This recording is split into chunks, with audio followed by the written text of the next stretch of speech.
Hi guys, the caps for the replacement in the crossovers got here 2 days ago, and last evening I replaced these cheap caps that were in the crossover in the speakers, with two blue Jantzen Standards and two black Jantzen bipolar caps that were replacing these ones. They've been burning ink for the past 12 hours or something like that, and you can already hear the effect of the change. They are being softer in the treble right now, more musical, and they have more detail in the treble.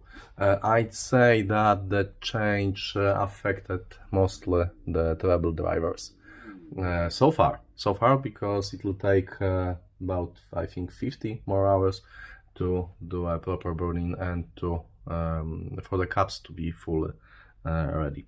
Okay, so in the following parts of the video I will show you how to disassemble the speakers, how to replace the capacitors, and at the end of the video I will show you the schematics for the crossover that I've traced and drawn on the paper, along with parts values, especially inductors that I've measured with the tweezers that I've shown you a couple of videos ago.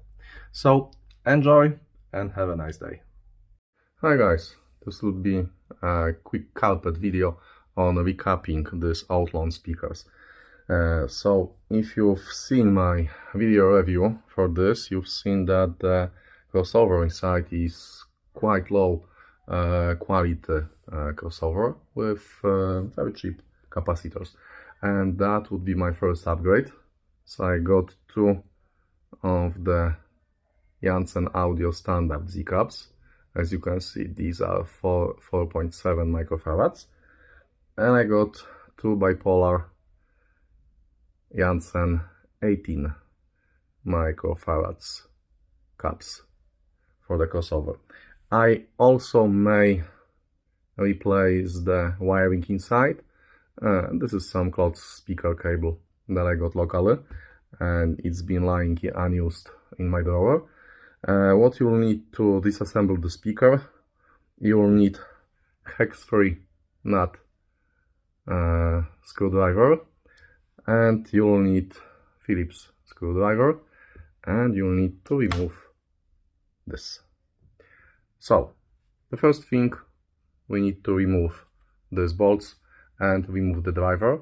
I'm not sure yet if I'll be doing recabling on these, so I'll take a look at the original wire that's inside, and then we will need to unscrew the crossover from the inside.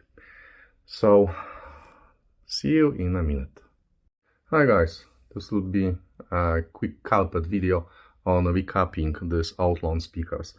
So if you've seen my video review for this, you've seen that the crossover inside is quite low quality crossover with very cheap capacitors, and that would be my first upgrade.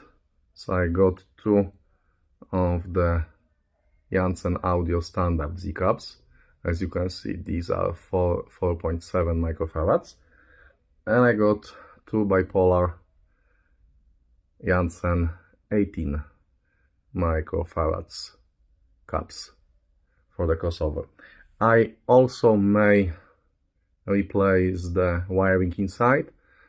This is some cloth speaker cable that I got locally, and it's been lying here unused in my drawer. What you'll need to disassemble the speaker: you'll need hex-free nut screwdriver, and you'll need Phillips screwdriver, and you'll need to remove this. So the first thing, we need to remove these bolts and remove the driver. I'm not sure yet if I'll be doing recabling on these, so I'll take a look at the original wire that's inside, and then we will need to unscrew the crossover from the inside. So see you in a minute. Okay, so I've removed the driver, and this time I've decided to unsolder the driver, and you'll also need to remember to remove the polyfill from the speaker, and we can see the crossover down there. So let's remove it. Okay, so I think I will leave the wiring alone as it is, because it's not that bad. It can be replaced with something better, but it's not that bad. I've replaced the MKP capacitor, the original white one, with Jantzen Standard here, and I've replaced the original 18 microfarads with Jantzen 18 microfarads here. And that's it. I'm gonna be mounting the crossover back to the speaker. Okay, so it's done. I've left the original wiring inside as it was. I'm a bit lazy at the moment, and maybe I return to change to replace the coils with something better. So I've connected the first one. This is the second one. I've connected the first one, and now quite long time for burning, but I can already tell that the top end has more details, and it's very smooth. I may try to get a short sample for you with my phone. Okay, so it looks like that. We have inputs plus red, minus black one. We have two resistors, 3 ohms each, 18 microfarads, 4.7 microfarads. This would be air core inductor, 0.17 milliamps, and this would be 0.75 milliamps. Common minus for both drivers, woofer plus and tweeter plus here. That's quite simple crossover. Okay, that's it. Bye guys.